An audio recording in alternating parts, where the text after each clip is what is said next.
Hello everyone, welcome to Raw vs. Wrestling for the Slammy Awards edition of Monday Night Raw. And I'll go off and say, for the most part, show sucked. It was bad attempts at comedy, all that kind of stuff that you expect out of their specials that they do for Monday Night Raw. And honestly, I do not like their placement for most of these specials. Usually it's the week before a pay-per-view, when this is probably supposed to be the time that you should be focusing more on finishing off the storyline going into the pay-per-view versus just doing something wonky and crazy.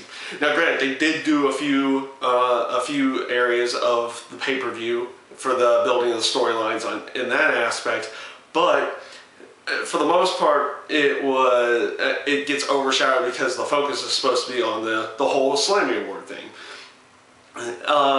And honestly, most of it was just completely pathetic. You had a few actual funny moments. The CM Punk moment was actually kind of funny, and a few other moments were actually very funny as well, but it was just an overall bad attempt at comedy, bad attempt at sketches, and I mean the opening segment itself was bad. Actually, it was beyond bad. It was probably one of the worst segments I've ever seen on television.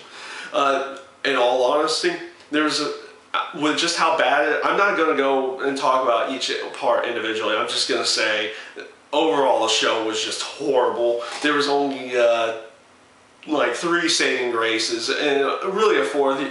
I mean, after they did one of the Slammy Awards, Triple H came out and started building their storyline towards the pay-per-view with him and Kevin Nash. It was good to see that Triple H was back out there right before the pay-per-view, so he can actually put some build into that storyline.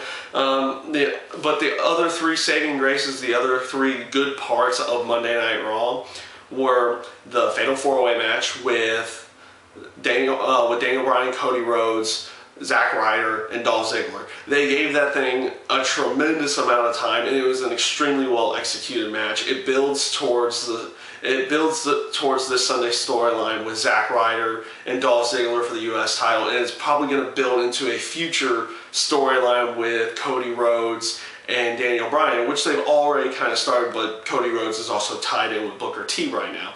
So, all in all, that was a great match to watch. I mean, granted, it was for one of the awards, but the time that they gave the match and the execution of the match was completely perfect with what they did there.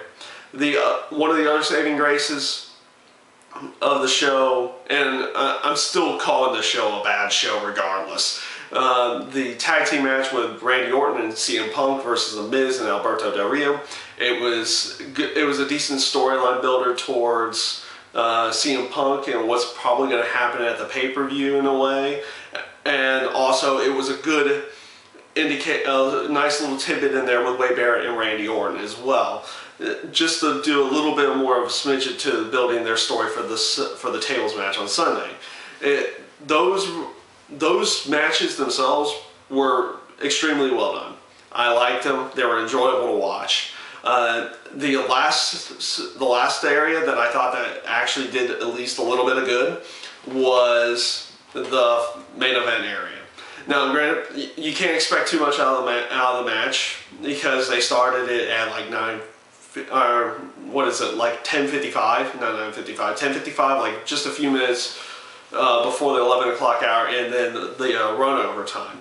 But so you couldn't expect much out of it. John Cena, Mark Henry, they did what they had to do to get going. Mark Henry looked like he was in a dominant position. Kane's music hits, and that's what I would consider one of the good parts. Just seeing Kane come back out.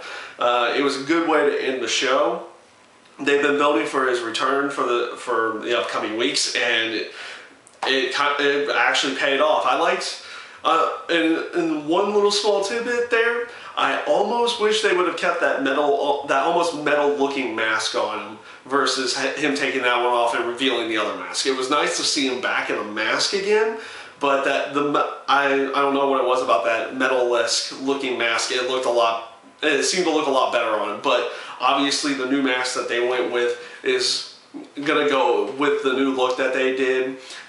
Obviously, Kane is going into a storyline with John Cena. I like that little tidbit, you know. that the announcers threw out. Is like the last time they had seen him, he was taken out by Mark Henry. He walks in there, chokeslams John Cena, and lets Henry go. So those were nice points. But overall, the show itself doesn't get the point across that there's a pay-per-view this Sunday. And that's where my biggest problem is that they always seem to do these specials, these 3-hour specials, the week before a pay-per-view. Now granted, sometimes they build around the pay-per-view, but something like the Slammy Awards overshadows the fact that you have a pay-per-view this Sunday, and it weakens those storylines a little bit that they had a chance to go into because they had to focus so much on the whole Slammy Awards. And honestly, I still think, in my own personal opinion, that's a horrible idea, and they continually do it year in, year out. I feel like this show should have been after the TLC pay-per-view, not the week before. And all in all, it just makes it turn out to be a bad show. It just didn't work, in my own opinion, and that's pretty much all I've got to say about Monday Night Raw. This was Raw versus Wrestling, and for people who are still watching up to this point, the next video I'll be putting out is another Good, the Bad, the TNA Impact for this week's edition of Impact, and I thank you guys for watching.